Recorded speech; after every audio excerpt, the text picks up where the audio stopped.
ఇవాళ ఈయన పని ఢిల్లీలో కూడా అయిపోయింది.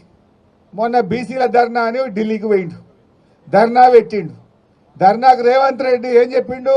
నేను రాహుల్ గాంధీని తోలుకొత్తా, ప్రధానమంత్రిని ఒప్పిస్తా, పార్లమెంట్లో బిల్లు పాస్ చేపిస్తా అని మాట్లాడిండు. కానీ ఢిల్లీ దాకా పోయినాక అర్థమైంది ఏంది? ఈయన పిలిస్తే రాహుల్ గాంధీ రాలే. ఈయన ధర్నా పెడితే ఈయన పార్టీ నాయకుడు రాహుల్ గాంధీ ఢిల్లీలో ఉండి ధర్నాకు రాలే, అపాయింట్మెంట్ కూడా ఇయ్యలే ఈయనకు. లాస్ట్కి ఈయన వాపస్ వచ్చిండు. ఈయన వచ్చినాక తెల్లారి మాత్రం మిగతా పిసిసి అధ్యక్షుడు, ఉప ముఖ్యమంత్రిని అందరినీ పిలిచి సోనియా గాంధీ ఫోటోలు దిగింది, రాహుల్ గాంధీ ఫోటోలు దిగింది. రేవంత్ రెడ్డికి మాత్రం తలుపులు బంద్ పెడుతున్నారు. ఈయనని కలుస్తలేరు, వాళ్ళని పిలిచి ఫోటోలు దిగింది తప్ప ఈయన పిలిస్తే ధర్నాకు రాలే, ఈయన కలుస్తారంటే తలుపులు తెరవలే. ఇది ఇలా రేవంత్ రెడ్డి పరిస్థితి అయిపోయింది. ఇంకా గమ్మతి నేను నిన్న చూసిందంటారు మీరు అందరు కూడా. ఆ ఉప ముఖ్యమంత్రి ఏదో స్టేట్మెంట్ ఇచ్చిండు. ఈ రాష్ట్ర కాంగ్రెస్ పార్టీ ఇన్ఛార్జ్ మీనాక్షి గారు ఆదేశించిందట, ఉప ముఖ్యమంత్రి హెచ్సియు విద్యార్థుల మీద కేసులు ఎత్తేస్తున్నాము అని చెప్పిండు. మరి పెట్టిందేవాడు? కేసులు పెట్టిందేవాడు? పెట్టిందేమో ముఖ్యమంత్రి, ఆయన్నే హోంమంత్రి, ఆయన్నే ముఖ్యమంత్రి రేవంత్ రెడ్డి. రేవంత్ రెడ్డి కేసు పెట్టడట, బట్టి విక్రమార్క కేసులు ఎత్తేస్తారట. ఇదేమి రాజ్యము? అసలు కోక తుక్కనాడి అంట చూడు, తోక కుక్కనాడిస్తుందా, కుక్క తోకనాడిస్తుందా? ఇలా హోంమంత్రి ముఖ్యమంత్రి రేవంత్ రెడ్డి, ఆయన్నేమో పిల్లల మీద కేసులు పెట్టిండు. ఇలా పిల్లల్ని తెచ్చి సంగారెడ్డి జైలు వేసింది రేవంత్ రెడ్డి. ఉప ముఖ్యమంత్రి అంటాడు లేలే కేసులు ఎత్తేస్తున్నాం, పిల్లల్ని విడుదల చేస్తున్నాం అంటాడు. ఇలా ఎవరిది నడుస్తుంది? అసలు గవర్నమెంట్ ఇట్లుంటుందా? గవర్నమెంట్కి ఒక పద్ధతి ఉండదా? మరి నేను రేవంత్ రెడ్డి అడుగుతున్నా, నువ్వు అక్రమంగా కేసు పెట్టినావు, నువ్వు తప్పుడు కేసు పెట్టినావని నీ ఉప ముఖ్యమంత్రి వాళ్ళని జైలుకి వెళ్ళి విడుదల చేయమన్నాడు. మరి నువ్వు క్షమాపణ చెప్పు. రేవంత్ రెడ్డి నీ ఉప ముఖ్యమంత్రే చెప్పిండు, నువ్వు ఆ పిల్లల మీద అక్రమంగా కేసు పెట్టినావు, ఆ పిల్లలను అక్రమంగా జైల్లో పెట్టినావు, ఇది తప్పు అని నీ ఉప ముఖ్యమంత్రి క్యాబినెట్ మిత్రులు అందరు కలిసి వాళ్ళని జైలుకి వెళ్ళి విడుదల చేయమన్నాడు. కేసు పెట్టింది నువ్వే కదా రేవంత్ రెడ్డి. మరి నువ్వు రేవంత్ రెడ్డి నేను డిమాండ్ చేస్తున్నా, నువ్వు అక్రమ కేసు పెట్టినందుకు రాష్ట్ర హోంమంత్రిగా, రాష్ట్ర ముఖ్యమంత్రిగా హెచ్సియు పిల్లలకు బేషరతుగా క్షమాపణ చెప్పాలని చెప్పి నేను ఈరోజు రేవంత్ రెడ్డి డిమాండ్ చేస్తా ఉన్నా. అసలు నీ పరిస్థితి ఆగమైపోయింది. నువ్వేం చెప్తున్నావో మీ మంత్రులే ఇలాంటి పరిస్థితి ఏర్పడ్డది. అంతా ఆగమాగం. రేవంత్ రెడ్డి పాలన సగం సగం ఆగమాగం. ఏది చూసినా సగం సగం, అంతా ఆగమాగం. మూసి మూసి అన్నాడు, 3 నెలలు ఉరికిండు, ఎల్లెలకెళ్ళబడ్డాడు. హైడ్రా హైడ్రా అన్నాడు, 6 నెలలు ఉరికిండు, ఎల్లెలకెళ్ళబడ్డాడు. ఏదన్నా ఒక్కటన్నా కొనెళ్ళిందా? దేవుళ్ళ మీద ఒట్టు పెట్టిండు, 15 ఆగస్టు కల్లా రుణమాఫీ చేస్తా. అటున్న సూర్యుడు ఇటు పొడిచిన, భూమి ఆకాశం ఒక్కటైనా 15 ఆగస్టుకు రుణమాఫీ ఆగది, మొత్తం చేస్తా అన్నాడు. చేసిండా? చేయాల్సింది 49, చేసింది 16, 17. సగం సగం ఆగం ఆగం కదా. ఏది చక్కగా ఉన్నావు? ఏది కొనెళ్ళింది? దేవుని మీద ఒట్లు పెట్టి దేవుణ్ణి మోసం చేసిన ముఖ్యమంత్రి ప్రజల్ని మోసం చేయడా? దేవుణ్ణే మోసం చేసిన ముఖ్యమంత్రి భారతదేశంలో ఎవరు లేడు. దేవుడు అంటే అందరికీ భయం, దేవుడు అంటే భక్తి, దేవుడు అంటే ప్రేమ. కానీ రేవంత్ రెడ్డి ఆ దేవుణ్ణి కూడా మోసం చేసినటువంటి వ్యక్తి ఈ రేవంత్ రెడ్డి. బహుశా ఈ చరిత్రలో ఇంకో ముఖ్యమంత్రి లేడు, రాడు. దేవుణ్ణి మోసం చేసిన చరిత్ర ఎవరికన్నా ఉన్నది భారతదేశంలో అంటే అదొక రేవంత్ రెడ్డికి మాత్రమే ఉంటుంది. ఇట్లా ఇలా ఆగమాగమైపోయింది. రియల్ ఎస్టేట్ బేరం పటాన్ చెరువులో 3 పువ్వులు 6 కాయలు ఉండే. గిట్ల పోయి గట్ల కూడా చేసి డీల్ చేసి కత్తురు. ఎన్ఆర్ఐలు గిన్ఆర్ఐలు హైదరాబాద్కి వెళ్ళి ఎవరు చూడు పటాన్ చెరువులో ప్లాట్ కొడుతురు. ఇప్పుడు ఆ రిజిస్ట్రేషన్ ఆఫీస్కి పోతే అంత ఈగలు కొట్టుకుంటున్నారట. ఈగలు కొట్టుకునే ఉంది. బయట అదేమో దుకాణం ఉంటాయి చూడు, వెండర్లు, స్టాంప్ వెండర్లు, ఆడపోతే ఎవడొస్తలేడు. స్టాంప్ వెండర్లు గిరాకీ లేదు, స్టాంప్ వెండర్లకు గిరాకీ లేదు, రిజిస్ట్రేషన్ ఆఫీస్లో బేరం లేదు. ఆ రియల్ ఎస్టేట్ మా తమ్ముళ్ళ పాపం ఆ ఫైనాన్స్ వాళ్ళు వచ్చి కార్లు గుంజుకపోతున్నట, మోటార్ సైకిల్ గుంజుకపోతున్నట, ఇన్స్టాల్మెంట్ కూడా వెళ్తలేవు. అంత ఆగమైపోయింది. కేసీఆర్ 10 ఏళ్ళు ఉంటే పెరుగుడే పెరుగుడు, పెరుగుడే పెరుగుడు. రేవంత్ రెడ్డి వస్తే దిగుడే దిగుడు, దిగుడే దిగుడు అయిపోయింది.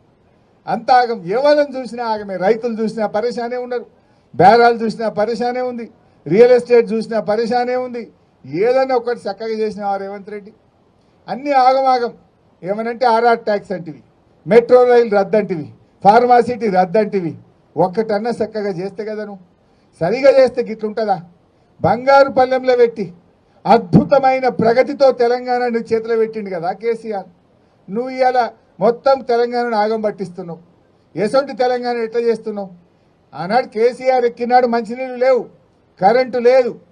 ఇదే పటాన్ చెరువులో వారానికి 2 రోజులు పవర్ హాలిడే ఉంటుండే పరిశ్రమలకు.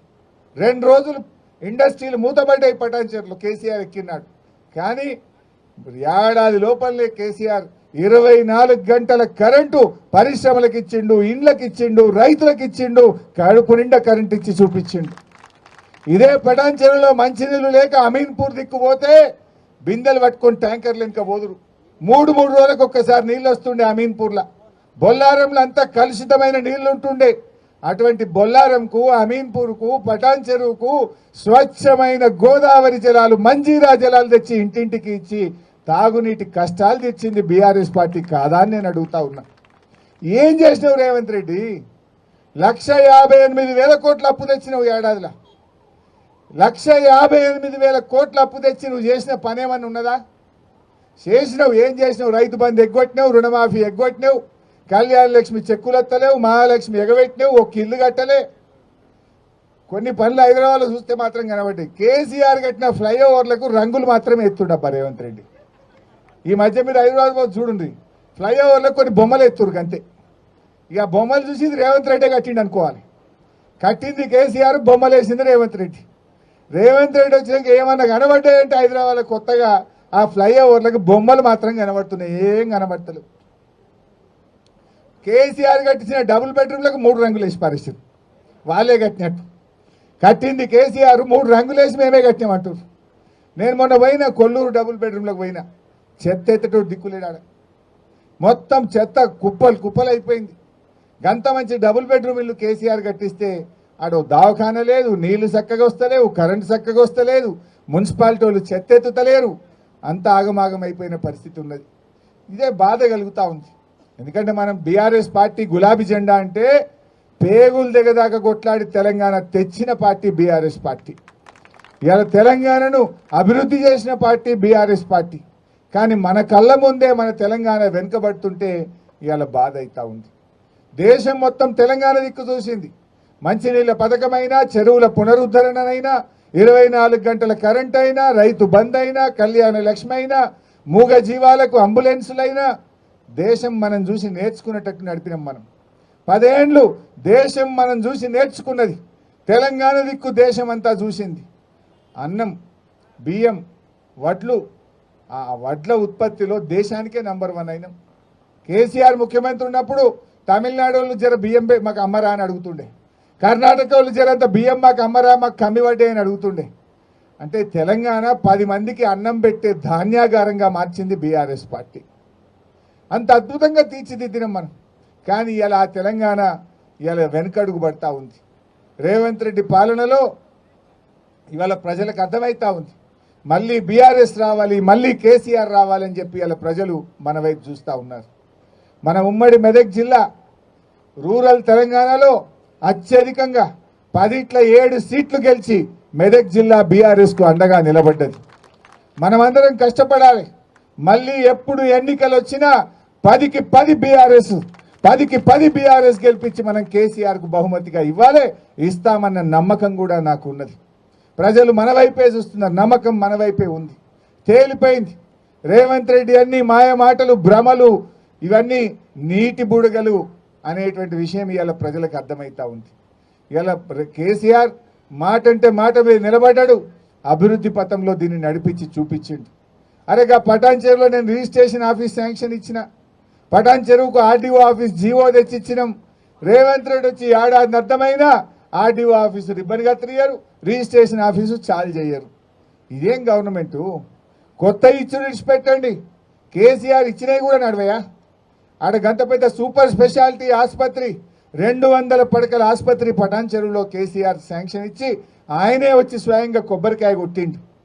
ఏడాది అర్థమైనా ఇంకా దవాఖాన పూర్తి కాదు, ఆ పనులు ప్రారంభం కానటువంటి పరిస్థితి ఉంది. ఇవన్నీ కూడా ఇలా ప్రజలకు అర్థమవుతా ఉన్నాయి. నేను మీ అందరినీ కూడా కోరేది ఒక్కటే, గట్టిగా కష్టపడండి. తప్పకుండా మా నాయకులు, సీనియర్ నాయకులు అందరినీ కూడా నేను కాపాడుకుంటా. ఏ ఒక్క నాయకుడిని కూడా రేపు అన్యాయం జరగదు. మీకు తగిన గుర్తింపు, గౌరవం లభించే బాధ్యత నేను తీసుకుంటా. మీ అందరికీ ఎవరి స్థాయికి తగ్గట్టు ఎవరు కష్టపడితే వాళ్ళను కాపాడుకుంటుంది పార్టీ. ఆ బాధ్యత నేను తీసుకుంటా. దయచేసి అందరూ కలిసి పనిచేయండి. ఏప్రిల్ 27 వరంగల్ మీటింగ్కు పటాన్ చెరువు నుంచి పెద్ద ఎత్తున స్వచ్ఛందంగా కదిలొచ్చే విధంగా ఇప్పటి నుంచి ఏర్పాట్లు చేయండి. బ్రహ్మాండంగా వాల్ రైటింగ్ చేయండి, పోస్టర్స్ వేపియండి, ప్రజల్లో చైతన్యం తీసుకురండి. ఎప్పుడెప్పుడా వరంగల్ మీటింగ్కి పోవాలి అనే విధంగా ఏప్రిల్ 27 వరంగల్ మీటింగ్కు అన్ని గ్రామాల నుంచి, అన్ని మున్సిపల్ వార్డుల నుంచి, జిహెచ్ఎంసీ వార్డుల నుంచి కూడా జన సమీకరణకు సమాయత్తం చేయండి. పెద్ద ఎత్తున ఏప్రిల్ 27కు జిల్లాలో పటాన్ చెరువు నుంచి ఎక్కువ మంది వచ్చిండ్రు. ఎందుకంటే ఎక్కువ ఓట్లున్నది కూడా పటాన్ చెరువే. ఎక్కువ ఓట్లున్నాయి, ఎక్కువ జనం కూడా పటాన్ చెరువు నుంచే రావాలి. ఆ విధంగా మీరందరూ కూడా సమాయత్తమై వరంగల్ సభను విజయవంతం చేయాలి. వరంగల్ సభ చారిత్రాత్మక సభ, రజతోత్సవ సభ.